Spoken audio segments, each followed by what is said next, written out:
Today we're in Stockwell to have a look at the building that the novelist Will Self described as the most important building in London. Now, Self has taken a lot of drugs in his time, so I can't guarantee that you'll agree with him, but here it is.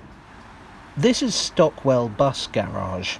It dates back to 1952, which took me by surprise because when I first encountered it, I assumed it was much newer. Let's have a look at the history, shall we? In the years following the Second World War, the bus services of London were being expanded. This was partly to cover for the tram services that were being wound down and would end entirely in 1952. In fact, demand for new buses outstripped the manufacturer's ability to supply them, and London had to hire buses from other cities. The bus du jour was the AEC RT, predecessor to the more famous Routemasters. Buses needed garages. In many cases, redundant tram sheds were simply repurposed, but of course, buses and trams aren't quite the same thing, so the old tram sheds were augmented with new structures. In Stockwell, a new garage was planned on a large bomb site. It would hold up to 200 buses. Architecturally, it was to be very innovative. London Transport, the owners of the garage, were great enthusiasts for attractive design, the legacy of former Chief Executive Frank Pick. There was also a spirit of futurism in Britain as a whole at the time. 1951 had seen the Festival of Britain, which celebrated British innovation. This included exciting, forward-looking architecture, which was about both form and function, much the same goals as London Transport, in fact. Stockwell Garage was designed very much in that spirit, to look streamlined and thrilling. The result was something that wouldn't have looked out of place in an international airport, let alone on the route of the 196 to Elephant and Castle.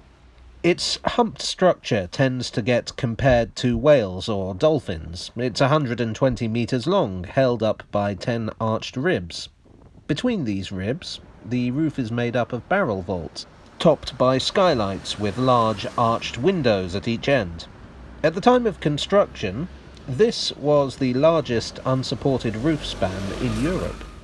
So much for form, but there's a functional side to the design as well. The architects, A.D. Button and Partners, had intended to use steel as the basis of the building. But in the post-war austerity years, steel was hard to come by, and the pressing need for a bus garage forced them to rethink their design, constructing the whole thing in reinforced concrete. It was a daring choice, but one that paid off. The interior of the building is remarkably light and airy, not what you think of when you envision a bus garage.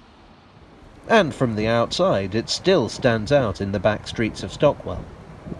Will Self's argument for it was twofold. Not only is it a fine example of modernism, but it's a useful structure. Buildings of the same era, like the Royal Festival Hall, are all very well, but they aren't exactly a part of the everyday life of the capital. Stockwell Garage and its buses are. Whether you agree with Self or not, the building is certainly considered meritorious enough to be Grade 2 listed. It does look a little shabby at present, concrete tends not to weather well, but it's still doing what it was meant to do, and, in my opinion, at least, it still looks exciting and modern nearly 70 years later.